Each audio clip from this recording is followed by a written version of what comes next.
6 अगस्त 1945 सुबह के करीब 7 बजे जापानी एयरफोर्स के अधिकारी अपने रोज के रूटीन वर्क में बिजी थे कि तभी अचानक उनके रेडार्स हिरोशिमा के आसमान में एक यूएस एयरक्राफ्ट को इंटरसेप्ट करते हैं। इसके साथ ही हिरोशिमा में खतरे के सायरन गूंजने लगते हैं। ये यूएस एयरक्राफ्ट यहाँ की रिकॉनिसेंस के लिए आया था। कुछ देर बाद वो एयरक्राफ्ट अपने पीछे उड़ रहे यूएस बॉम्बर्स को एक कोडेड मैसेज सेंड करता है, ऑल इज वेल, और फिर वापस मुड़कर चला जाता है। उसके जाते ही जापानीज अथॉरिटीज रिलैक्स हो जाती है और कुछ देर में खतरे के सायरन भी बंद हो जाते हैं। उन दिनों इस तरह के सायरन आम थे क्योंकि ये सेकेंड वर्ल्ड वॉर का टाइम था और जापान एक्सिस पावर्स की तरफ से लड़ रहा था, इसलिए आम लोग भी इसे हल्के में लेते हैं और अपने डेली रूटीन में लगे रहते हैं। लेकिन किसे खबर थी कि ये शांति तूफान से पहले का सन्नाटा है। इसके कुछ देर बाद अचानक कई यूएस बॉम्बर एयरक्राफ्ट हिरोशिमा के आसमान में नजर आते हैं। इन्हीं में से एक एनोला गे नाम का B-29 बॉम्बर एयरक्राफ्ट था जो सुबह लगभग 8:15 पर हिरोशिमा शहर के ऊपर एक बॉम्ब गिरा देता है। ये कोई आम बॉम्ब नहीं बल्कि दुनिया का पहला न्यूक्लियर बॉम्ब था जो करीब 45 सेकंड तक हवा में रहने के बाद फट जाता है। इससे जो विस्फोट हुआ वो इतना जोरदार था कि आसमान में करीब 12 किलोमीटर ऊंचा एक मशरूम क्लाउड बन जाता है और ग्राउंड टेम्परेचर करीब 4000 डिग्री सेल्सियस तक पहुंच जाता है। पलक झपकते ही 80,000 लोग मौत की आग में समा जाते हैं। हजारों लोगों की बस परछाई दीवारों पर रह जाती है और शरीर इवेपोरेट हो जाता है। जो दुनिया के सबसे खतरनाक विस्फोट से बच गए वो भी जिंदा लाश बन गए। हजारों निर्दोष लोगों को मौत के घाट उतारने के बाद शायद कोई दोबारा ऐसा करने की सोचता भी नहीं। लेकिन अमेरिका 3 दिन बाद 9 अगस्त को नागासाकी में दूसरा एटम बम गिरा देता है जिससे 40,000 लोग इतनी ही बेरहमी से मारे जाते हैं। लेकिन सवाल था कि आखिर अमेरिका ने ऐसा क्यों किया? क्या जापान ने वाकई इतना बड़ा अपराध किया था कि उसके 2 शहरों को परमाणु भट्टी में बदल दिया गया, या इसके पीछे अमेरिका का कुछ और इरादा था? आइए जानते हैं उस फैसले के पीछे छिपी वो कहानी जिसने दुनिया को हमेशा के लिए बदल कर रख दिया। 1 सितंबर 1939 को जब जर्मनी के तानाशाह अडोल्फ हिटलर के आदेश पर नाजी सेना ने पोलैंड पर हमला किया, उसी के साथ दुनिया वर्ल्ड वॉर 2 के मुंह में समा गई। दुनिया के सबसे ताकतवर देश 2 गुटों में बंटकर एक भयंकर युद्ध का हिस्सा बन गए। इस दौरान ये 2 गुट एक्सिस पावर्स और एलाइड पावर्स थे। जहां एक्सिस पावर्स में जर्मनी, इटली और जापान थे, वही एलाइड पावर्स में मेनली ब्रिटेन, फ्रांस और सोवियत यूनियन थे। उस समय तक अमेरिका दूसरे विश्व युद्ध से दूरी बनाए हुए था, लेकिन वो लैंड लीज एक्ट के जरिए एलाइड पावर्स को वेपन्स एंड सप्लाईज देकर इनडायरेक्टली उनको सपोर्ट कर रहा था। युद्ध के शुरुआत में हिटलर का आतंक पूरे यूरोप पर छा गया। फ्रांस, पोलैंड, ऑस्ट्रिया जैसे देश जर्मनी के कब्जे में चले गए। दूसरी ओर एशिया में जापान भी एक्सिस पावर्स की तरफ से अपने इंपीरियल एक्सपेंशन में लगा हुआ था।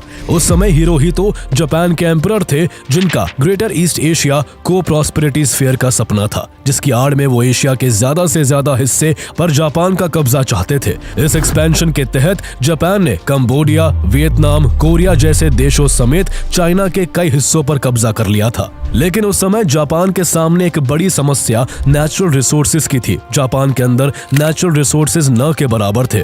जापान अपनी 80% से ज्यादा ऑयल सप्लाई सीधे अमेरिका से इंपोर्ट करता था, लेकिन अब अमेरिका को जापान का बढ़ता एम्पायर रास नहीं आ रहा था। अमेरिका ने कई बार उसको अपना एग्रेसिव मिलिट्री एक्सपेंशन रोकने की धमकी भी दी, लेकिन इसके बाद भी जब जापान के कदम नहीं रुके तो अमेरिका ने जापान के साथ ट्रेड बंद कर दिया और जापान के सारे अमेरिकन एसेट्स को फ्रीज कर दिया। इसके साथ ही अमेरिका ने अपने सहयोगी देशों के साथ मिलकर जापान पर ऑयल एम्बार्गो लगाकर जापान को ऑयल एक्सपोर्ट करना भी बंद कर दिया। तेल की सप्लाई बंद होते ही जापान की इकोनॉमी पर संकट छा गया। ऐसे में जापान ने तय किया कि वो मले पेनिनसुला, इंडोनेशिया और फिलीपींस जैसे साउथ ईस्ट एशिया के ऑयल रिच इलाकों को अपने कब्जे में करेगा।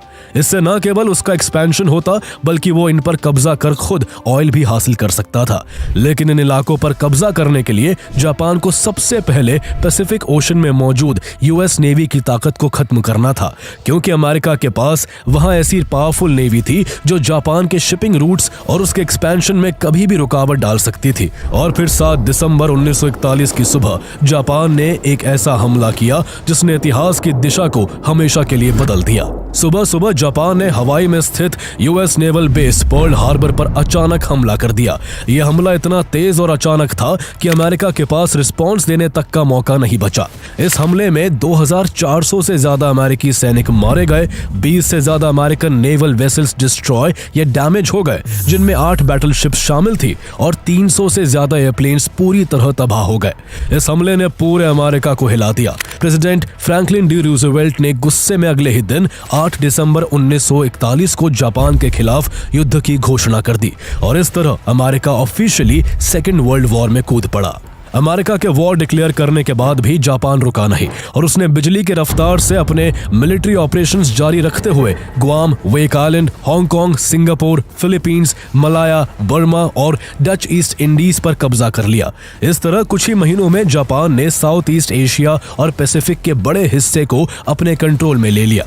यह उसका सबसे तेज और सफल एक्सपेंशन था, लेकिन ये जीत ज्यादा दिन टिकने वाली नहीं थी। अमेरिका ने पर्ल हार्बर के हमले का जवाब देने के लिए जापान के खिलाफ अपनी पूरी ताकत झोंक दी। अमेरिका और जापान के बीच पहले battle of the Coral Sea, battle of Midway जैसी कई लड़ाइयां लड़ी गई। दोनों तरफ से हजारों लोग मारे गए, लेकिन दोनों में से कोई भी पीछे नहीं हटा। कई और लड़ाइयों के बाद दोनों देशों के बीच आखिरी बड़ी लड़ाई बैटल ऑफ ओकिनावा थी।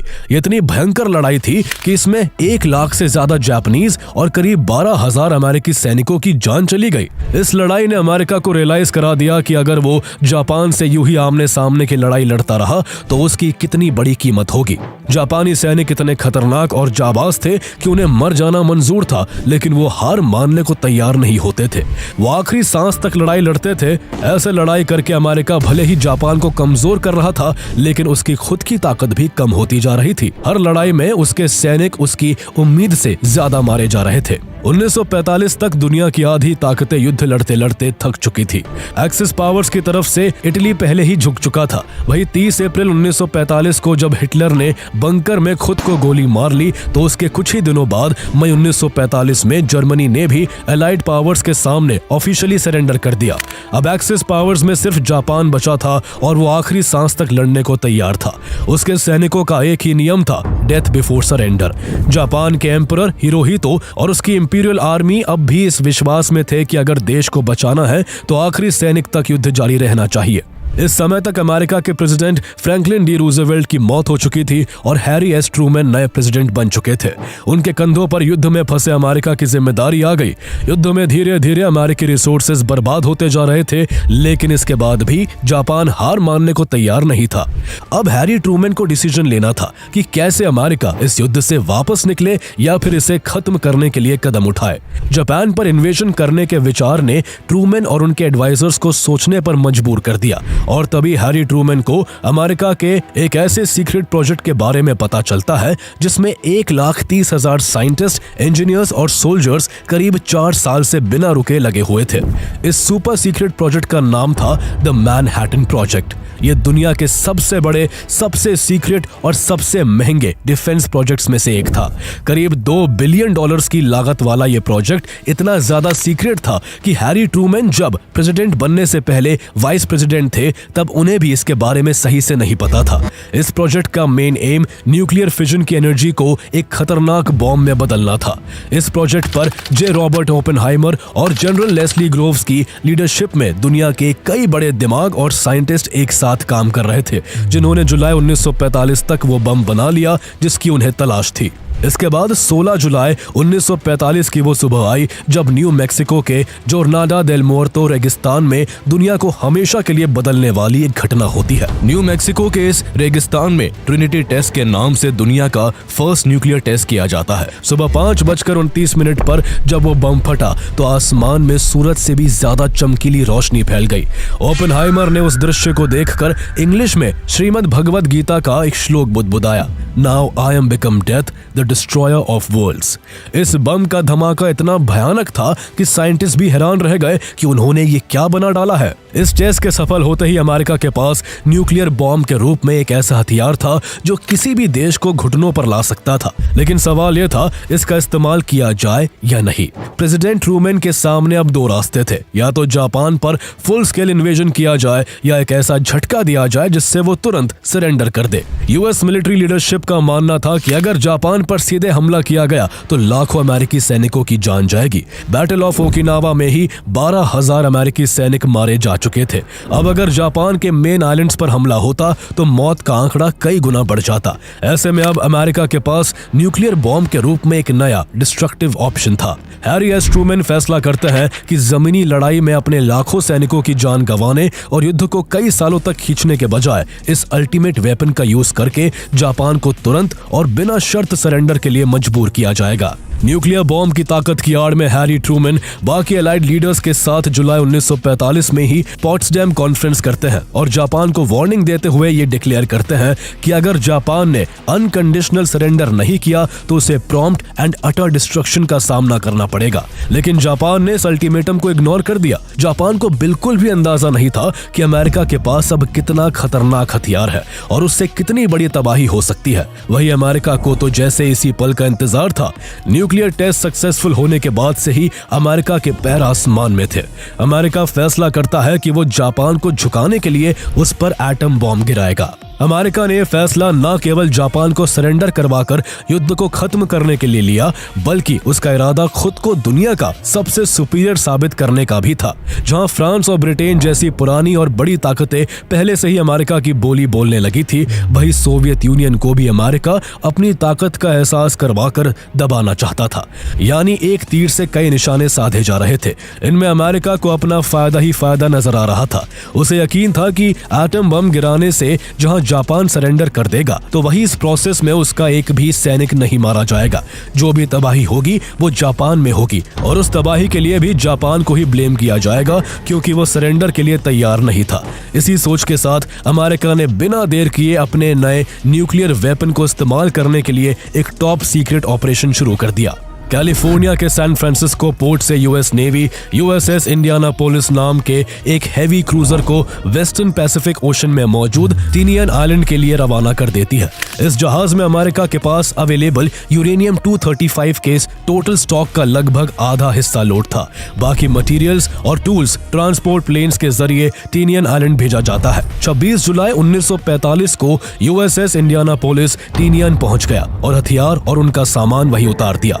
लेकिन वहां से लौटते समय 30 जुलाई को जापानी सबमरीन I-58 ने उस पर हमला कर दिया और टॉर्पीडो से उसको समुद्र में डुबो दिया। लगभग 900 यूएस मरीन्स खुले समुद्र में घंटों तक तड़पते रहे और रेस्क्यू पहुंचने तक उनमें से सैकड़ों शार्क अटैक्स और डिहाइड्रेशन से मारे गए। अमेरिका इस घटना के बाद और भी ज्यादा आग बबूला हो गया। जापान पर न्यूक्लियर बॉम्ब गिराने के लिए जनरल लेस्ली आर ग्रोव्स की अगुवाई में टारगेट सिलेक्शन कमेटी ने 4 शहरों कोकुरा, हिरोशिमा, निगाता और क्योतो को शॉर्टलिस्ट किया था। जापान की कल्चरल सिटी क्योतो लिस्ट में सबसे ऊपर थी, लेकिन secretary of war Henry Stimson ने प्रेसिडेंट ट्रूमैन से अपील की कि इसे कल्चरल इंपॉर्टेंस की वजह से हटाया जाए, क्योंकि इतने ऐतिहासिक शहर को नष्ट करने के लिए दुनिया भर में अमेरिका की साख पर गहरा दाग लग जाता। इसके बाद क्योटो की जगह नागासाकी को लिस्ट में डाला गया। हिरोशिमा को प्राइमरी टारगेट चुना गया क्योंकि ये जापानीज सेकेंड आर्मी का हेडक्वार्टर भी था और इसका कॉम्पैक्ट अर्बन सेंटर बॉम्ब की डिस्ट्रक्टिव पावर को स्पष्ट रूप से दिखा सकता था। परमाणु बम गिराने की जिम्मेदारी 509th कॉम्पोजिट ग्रुप को सौंपी गई थी। इस मिशन का नेतृत्व कर्नल पॉल डब्ल्यू टिबिट्स कर रहे थे, जिन्होंने खुद हिरोशिमा पर बम गिराने का फैसला किया। उन्होंने अपने एयरक्राफ्ट का नाम अपनी मां के नाम पर एनोला गे रखा। 6 अगस्त 1945 की सुबह एनोला गे विमान टिनियन आइलैंड से उड़ान भरता है। इस मिशन में एनोला गे के साथ 2 B-29 विमान ऑब्जर्वेशन एंड इंस्ट्रूमेंटेशन के लिए भी थे। जापान स्टैंडर्ड टाइम के अकॉर्डिंग सुबह 8 बजे के आसपास एनोला गे विमान हिरोशिमा के ऊपर उड़ान भर रहा था। उस समय जापान का यह शहर अपनी रोजमर्रा रोजमर्रा की जिंदगी में व्यस्त था। शहर में धूप खिली थी, खुला आसमान था, चिड़िया चहक रही थी और सड़कों पर लोगों के कदमों का शोर था। कोई अखबार बांट रहा था, कोई जॉब के लिए जा रहा था और बच्चे स्कूल जा रहे थे। सबके लिए ये हर दिन की तरह एक नॉर्मल डे ही था। किसी को नहीं पता था कि अगले कुछ पलों में यहाँ सब कुछ बदल जाने वाला है। ठीक 8:15 पर प्लेन से दुनिया का पहला एटॉमिक बॉम्ब हिरोशिमा के ऊपर गिरा दिया जाता है। आरनी ये थी कि दुनिया के सबसे डिस्ट्रक्टिव और सबसे पहले एटॉमिक बॉम्ब का कोड नेम लिटिल बॉय था। लिटिल बॉय करीब 45 सेकंड तक हवा में गिरता रहता है और 1900 फीट की ऊंचाई पर शीमा हॉस्पिटल के ठीक ऊपर आसमान में फट जाता है। इस एटम बम के फटने से जो धमाका हुआ वो इतिहास की सबसे डरावनी चमक पैदा करता है। एक पल के भीतर हिरोशिमा आग के गोले में बदल गया। एक्सप्लोजन की फोर्स इतनी इंटेंस थी कि हवा की गति करीब 1000 किलोमीटर प्रति घंटा तक पहुंच गई। आसमान में एक विशाल 12 किलोमीटर ऊंचा मशरूम क्लाउड बन गया और नीचे पूरा शहर जलकर राख में बदल गया। ग्राउंड लेवल पर तापमान 7000 डिग्री सेल्सियस से ज्यादा पहुंच गया। शहर का 2/3 हिस्सा तबाह हो गया। 80,000 से ज्यादा लोग पलक झपकते ही मारे गए और आने वाले दिनों में रेडिएशन से मरने वालों की संख्या 1,40,000 तक पहुंच गई। कई लोग वही के वही भाप बन गए, कई की बस परछाइयां दीवारों और पत्थरों पर रह गई, जैसे मौत ने उनकी आकृतियां जलाकर उकेड़ दी हो। जो जिंदा बचे उनके शरीर जल चुके थे और स्किन उनके हाथों से लटक रही थी। कई लोग पानी की तलाश में नदियों की तरफ भागे, लेकिन रेडिएशन से भरा पानी उन्हें और मौत के करीब ले गया।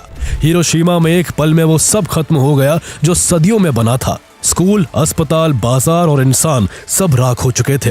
कुछ पल पहले जिस शहर में चहल पहल थी, धूप खिली थी, वहां बस मौत का मातम था। एनोला गे के tail gunner sergeant Bob Caron ने वापस लौटते हुए ब्लास्ट को देखा तो उन्हें ऐसा लगा कि वो नर्क की ओर झांक रहे हैं।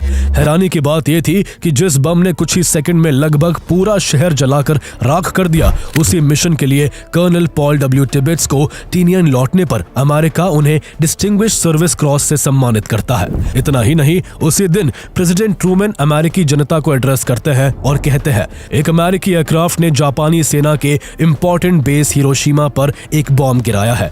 ये एक एटॉमिक बॉम्ब है जो अब तक का सबसे खतरनाक बॉम्ब है और जो ब्रिटिश ग्रैंड स्लैम बॉम्ब से भी 2000 गुना ज्यादा डिस्ट्रक्टिव है। ये वही शक्ति है जो सूरज से निकलती है। उसे उन लोगों के खिलाफ छोड़ा गया है जिन्होंने फार ईस्ट में युद्ध को भड़काने का काम किया। अमेरिका को उम्मीद थी कि इतने बड़े डिस्ट्रक्शन के बाद एम्परर हिरोहितो सरेंडर की घोषणा कर देंगे, पर जापान के जवाब ने उन्हें चौंका दिया। इतना बड़ा हमला और इतनी बड़ी तबाही के बाद भी जापान अमेरिका के आगे सरेंडर करने को तैयार नहीं हुआ। जापान की मिलिट्री लीडरशिप को उम्मीद थी कि वो सोवियत यूनियन को मीडिएटर बनाकर शांति समझौता कर लेंगे, लेकिन किस्मत को कुछ और ही मंजूर था। हिरोशिमा पर हमले के सिर्फ 2 दिन बाद 8 अगस्त 1945 को सोवियत यूनियन ने जापान के खिलाफ युद्ध की घोषणा कर दी और मंचूरिया में जापानी सेना पर हमला बोल दिया। अब जापान दोनों तरफ से घिर चुका था। एक तरफ अमेरिका की न्यूक्लियर आग थी और दूसरी तरफ सोवियत की सेना थी, लेकिन जापान अथॉरिटी को शायद अनकंडीशनल सरेंडर के बजाय बेटर पीस डील की उम्मीद थी, इसलिए जापान की तरफ से अब भी सरेंडर का कोई जवाब नहीं आया। जापान का यह रवैया देख अमेरिका जापान पर एक और एटॉमिक बॉम्ब गिराने के लिए बेताब हो उठा। इस बार अमेरिका जापान पर पहले एटम बम से भी खतरनाक प्लूटोनियम बेस्ड न्यूक्लियर बॉम्ब गिराने का फैसला करता है, जिसका कोड नेम फैट मैन था। अमेरिका से इतना सब्र भी नहीं हुआ कि वो जापान को सरेंडर करने के लिए कुछ और दिन की मोहलत दे दे। वो हिरोशिमा को तबाह करने के केवल 3 दिन बाद 9 अगस्त को ही इस एटम बम को गिराने का डिसीजन कर लेता है। 9 अगस्त 1945 सुबह 11:02 पर B-29 bomber Bockscar pilot major Charles Sweeney के कंट्रोल में जापान के शहर नागासाकी के ऊपर पहुंच जाता है। पहले ये बम कोकुरा पर गिराया जाना था, लेकिन वहां बादल और धुआं छाया होने के कारण एयरक्राफ्ट का टारगेट नागासाकी कर दिया गया। हालांकि नागासाकी अमेरिका के लिए ज्योग्राफिकली आइडियल टारगेट नहीं था। हिरोशिमा का फ्लैट टेरेन और सिटी सेंटर का विजुअली डिस्टिंक्टिव बॉम्ब की डिस्ट्रक्टिव पावर को मैक्सिमाइज करता था, लेकिन नागासाकी 2 कोस्टल वैलीज में बटा था जिनके बीच पहाड़ियों की रेंज थी। सुबह 11 बजे से ठीक पहले B-29 बॉम्बर बॉक्सकार नागासाकी पहुंच जाता है, लेकिन यहाँ भी क्लाउड्स ने शहर को ढक रखा था। फ्यूल इतना कम था कि चार्ल्स स्वीनी ने क्रू को बताया कि सिर्फ एक बॉम्बिंग पास मुमकिन है। अचानक क्लाउड्स में एक गैप दिखा जो इंटेंडेड एम पॉइंट से काफी नॉर्थ में था, लेकिन क्रू ने यह मौका नहीं छोड़ा और बॉम्ब वही रिलीज कर दिया। फैट मैन 1650 फीट की ऊंचाई तक गिरा और 11:02 पर उराकामी वैली के ऊपर शहर के नॉर्थ वेस्टर्न रीजन में फट गया। इस बार ब्लास्ट का यील्ड करीब 21 किलो टन ऑफ TNT के बराबर था, जिसने शहर के 70% हिस्से को मिट्टी में मिला दिया। करीब 40,000 लोग तुरंत मारे गए और आने वाले हफ्तों में रेडिएशन और जलन से ये संख्या 70,000 से ज्यादा पहुंच गई। इस तरह हिरोशिमा की राख अभी ठंडी भी नहीं हुई थी कि नागासाकी की दूसरी परमाणु आग ने जापान को हिलाकर रख दिया। अब जापान पर दबाव चरम पर था। एम्परर हिरोहितो को आखिरकार एहसास हो गया कि अब इस युद्ध को जारी रखना मतलब पूरे देश को मिटा देना है। इसलिए इंपीरियल नॉन इंटरवेंशन की सदियों पुरानी परंपरा को तोड़ते हुए उन्होंने सरेंडर करने का मन बना लिया। 10 अगस्त को जापानी सरकार ने स्टेटमेंट जारी करते हुए कहा कि जापान सरेंडर को तैयार है, लेकिन एम्परर हिरोहितो को सिंबल ऑफ द स्टेट बने रहने दिया जाए और उन्हें उनके पद से हटाया ना जाए। जापानीज कल्चर में एम्परर को दिव्य अवतार माना जाता था। ऐसे में अगर अमेरिका हिरोहितो को गिरफ्तार या फांसी देता तो पूरा जापान विद्रोह में बदल सकता था। इसलिए बहुत मतभेदों के बाद एलाइज ने जापान की ये शर्त पार्शली एक्सेप्ट कर ली। उन्होंने तय किया कि एम्परर हिरोहितो को सिंबॉलिक हेड ऑफ स्टेट के रूप में रखा जाएगा, लेकिन सारी political and military power allied command के हाथों में होगी। कुछ जापानीज मिलिट्री लीडर्स इससे खुश नहीं थे, इसलिए उन्होंने सरेंडर के खिलाफ एक कू की कोशिश की, लेकिन वो फेल हो गया। इसके बाद 15 अगस्त 1945 को एम्परर हिरोहितो ने रेडियो पर अपने देश को संबोधित किया। यह पहला मौका था जब जापानी जनता ने अपने एम्परर की आवाज सुनी। हिरोहितो ने शांत लेकिन भारी आवाज में कहा, हमने युद्ध को समाप्त करने का फैसला किया है। हमें वो सहना होगा जो असहनीय है, ताकि हमारी आने वाली जनरेशंस जिंदा रह सके। ये शब्द जापान के लिए एक युग का अंत था। इस भाषण के साथ जापान ने सरेंडर कर दिया और इसी के साथ सेकेंड वर्ल्ड वॉर खत्म हो गया। युद्ध खत्म होने के तुरंत बाद मैनहट्टन प्रोजेक्ट के फिजिसिस्ट फिलिप मॉरिसन को वॉर डिपार्टमेंट ने हिरोशिमा भेजा ताकि एटॉमिक बॉम्ब के इफेक्ट्स को स्टडी किया जा सके। मॉरिसन ने बॉम्ब को वेपन ऑफ सैचुरेशन कहा। उनके मुताबिक ये इतनी तेजी से और इतने बड़े एरिया को कंप्लीटली डिस्ट्रॉय करता है कि डिफेंस की कोई उम्मीद नहीं बचती। हिरोशिमा में मॉरिसन ने अपनी आंखों से जब उस तबाही को देखा तो उसने उन्हें झकझोर कर रख दिया। ये शहर राख का ढेर बन चुका था। मॉरिसन, जो इस हॉरर से हिल गए थे, उन्होंने अपनी बाकी जिंदगी न्यूक्लियर वेपन्स के खिलाफ कैंपेन में बिताई। अमेरिका का एटॉमिक बॉम्ब का 2 बार इस्तेमाल करना पूरी दुनिया में कंट्रोवर्सी का मुद्दा बन गया। उसी दौरान American novelist and journalist James Agee ने टाइम मैगजीन में लिखा था, भले ही ये दौड़ जीत ली गई है, लेकिन जमाना याद रखेगा कि तबाही के इस वेपन का इस्तेमाल उन लोगों ने किया जिन पर सिविलाइजेशन सबसे ज्यादा भरोसा करती थी। इस पावर का डेमोन्स्ट्रेशन करना ह्यूमैनिटी पर एक गहरा धब्बा है। इतिहासकारों का बड़ा हिस्सा मानता है कि जापान ने न्यूक्लियर हमले से पहले भले ही सरेंडर नहीं किया था, लेकिन वो पहले ही हार चुका था। उसकी नौसेना तबाह हो चुकी थी, हवाई बेड़े खत्म हो चुके थे और इकोनॉमी ढह चुकी थी। यूएस नेवी ने पहले ही जापानी सप्लाई रूट्स को ब्लॉक कर दिया था, जिससे fuel, food and other resources की भारी कमी हो गई थी। जापान के मोस्ट मेजर सिटीज जैसे टोक्यो पहले ही भारी बमबारी से तबाह हो चुके थे और इंडस्ट्रियल प्रोडक्शन ठप पड़ गया था। जापान के लोग पहले से ही बेरोजगारी और भूख से मर रहे थे और लाखों बच्चे युद्ध में अनाथ हो चुके थे। इन सब बातों से लगभग तय था कि जापान अब युद्ध नहीं लड़ सकता और उसकी हार तय है। सिर्फ समय की ही बात थी जब जापान खुद सरेंडर कर देता। सोवियत यूनियन के युद्ध में उतरने के बाद तो जापान की हार लगभग तय थी, लेकिन इसके बावजूद अमेरिका ने जापान पर केवल 3-4 दिनों में लगातार 2 एटम बॉम्ब गिराकर जापान के लाखों निर्दोष लोगों की जिंदगी छीन ली। मारे गए लोगों में 95% से ज्यादा लोग सिविलियंस थे जिनका युद्ध से कोई लेना देना नहीं था। ऐसे में अमेरिका के इरादों पर सवाल उठने लगे, क्या ये बम वास्तव में युद्ध खत्म करने के लिए गिराए गए थे या फिर अमेरिका ने जापान को न्यूक्लियर टेस्टिंग ग्राउंड की तरह इस्तेमाल किया ताकि सोवियत यूनियन और बाकी दुनिया को अपनी ताकत का डर दिखाया जा सके। दरअसल एटॉमिक बॉम्ब को शुरू में एक डिफेंसिव वेपन के तौर पर बनाया गया था ताकि अगर जर्मनी पहले परमाणु हथियार बना ले तो अमेरिका उसके जवाब में तैयार रहे। लेकिन जब तक बम तैयार हुआ तब तक जर्मनी हार चुका था, इसलिए हिरोशिमा और नागासाकी पर इसका इस्तेमाल डिफेंस नहीं एक ऑफेंसिव एक्सपेरिमेंट बन गया, जहां लाखों जाने गई सिर्फ ये साबित करने के लिए कि अमेरिका क्या कर सकता है। यहां तक कि अमेरिका ने दूसरे बॉम्ब फैटमैन का तो ठीक से टेस्ट भी नहीं किया था। जे रॉबर्ट ओपेनहाइमर, जिन्होंने ये बम बनाया था। बाद में उन्होंने खुद कहा कि अमेरिका ने न्यूक्लियर बम एक हारी हुई सेना पर गिराए और ये आत्मरक्षा नहीं बल्कि शक्ति प्रदर्शन था। उस समय अमेरिका और सोवियत संघ दोनों एक नई कोल्ड वॉर की शुरुआत की दहलीज पर खड़े थे। जापान तो पहले ही घुटनों पर था, लेकिन अमेरिका चाहता था कि सोवियत संघ को उसकी एब्सोल्यूट पावर का अंदाजा हो। इसलिए एटॉमिक बॉम्ब का इस्तेमाल युद्ध की जरूरत नहीं बल्कि पॉलिटिकल स्ट्रेटेजी थी। एटॉमिक ताकत ही एक कारण था कि ब्रिटेन जैसी बड़ी पावर जिसने सदियों तक लगभग आधी दुनिया पर राज किया, वो आगे चलकर अमेरिका की जी हुजूरी करने लगे और उसके रुतबे की वो जगह अमेरिका ने हासिल कर ली। एटॉमिक बॉम्ब का इस्तेमाल इंटरनेशनल ह्यूमैनिटेरियन लॉ के खिलाफ भी था। जनीवा कन्वेंशंस के मुताबिक युद्ध के दौरान नागरिक आबादी पर जानबूझकर हमला करना इल्लीगल है। हिरोशिमा और नागासाकी में तो पूरा शहर ही निशाना बना दिया गया। ये न केवल वॉर क्राइम था बल्कि ह्यूमन सिविलाइजेशन के इतिहास की सबसे बड़ी ट्रेजेडी भी थी। कुछ हिस्टोरियंस का ये भी मानना है कि इस हमले के पीछे रेशियल मेंटालिटी भी काम कर रही थी। वर्ल्ड वॉर 2 के दौरान अमेरिकी प्रचार में जापानियों को सब ह्यूमन दिखाया जाता था। इस नजर से देखा जाए तो हिरोशिमा और नागासाकी सिर्फ मिलिट्री टारगेट्स नहीं थे बल्कि एक रेशियल रिटेलिएशन का साइन बन गए। अक्सर प्रेसिडेंट हैरी एस ट्रूमैन की भूमिका पर भी सवाल उठाए जाते हैं। ट्रूमैन रूजवेल्ट की अचानक मौत के बाद राष्ट्रपति बने थे और उनके पास ना तो सफिशिएंट एक्सपीरियंस था और ना ही मैनहट्टन प्रोजेक्ट की पूरी जानकारी थी। कहा जाता है कि वो इस प्रोजेक्ट की वास्तविक तबाही को समझ ही नहीं पाए थे। उनके एडवाइजर्स ने उन्हें यह विश्वास दिलाया था कि एटम बम से जापान जल्दी सरेंडर कर देगा, लेकिन उन्होंने होने वाली ह्यूमन लाइफ लॉसेस को पूरी तरह नजरअंदाज कर दिया। अमेरिका ने जीत तो हासिल कर ली, लेकिन ये जीत मॉरल और मानवीय तौर पर हार में बदल गई। हिरोशिमा और नागासाकी में सिर्फ लोग नहीं मरे बल्कि ह्यूमन डिग्निटी भी मर गई। जले हुए शरीर, विकलांग बच्चों की पीढ़ियां और हवा में तैरता रेडिएशन, ये सब आज भी याद दिलाते हैं कि जब साइंस एथिक्स से आगे निकल जाए तो इंसान खुद अपनी डिस्ट्रक्टिव पावर का शिकार बन जाता है।